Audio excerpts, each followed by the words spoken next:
Sementara itu, saudara, seorang tenaga kesehatan di salah satu puskesmas di Aceh Utara masih dirawat di Rumah Sakit Umum Cut Mutia Aceh Utara setelah kondisinya memburuk usai mendapatkan vaksinasi Kamis pagi. Seorang tenaga kesehatan di salah satu puskesmas di Aceh Utara masih menjalani perawatan intensif di Rumah Sakit Umum Cut Mutia Aceh Utara usai divaksinasi cegah COVID-19 pada Senin lalu.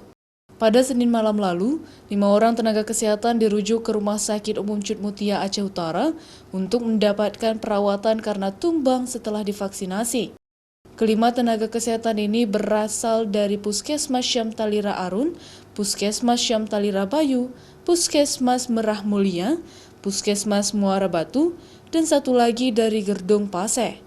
Keempat tenaga kesehatan sudah dibolehkan pulang setelah melakukan observasi selama 2 hari. Kini, hanya satu orang tenaga kesehatan lagi yang masih dirawat di Rumah Sakit Umum Cut Mutia Aceh Utara dan belum diperbolehkan pulang karena masih mengalami nyeri di bagian kaki. Pusing memang pertama. Terus?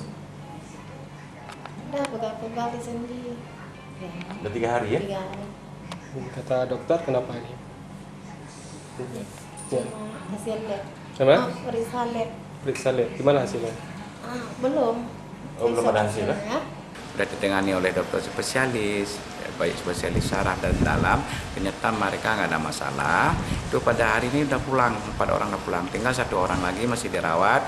Anjuran dokter untuk istirahat dulu karena memang ada nyeri di kaki, itu memang komorbidnya.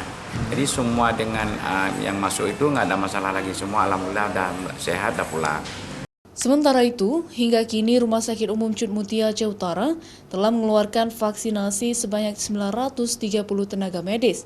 70 ditunda karena tensi darah tidak sesuai dan akan divaksinasi pada tahap kedua. 430 diantaranya gagal divaksinasi karena memiliki penyakit. Zikri Maulana, Kompas TV, Lok Semawe.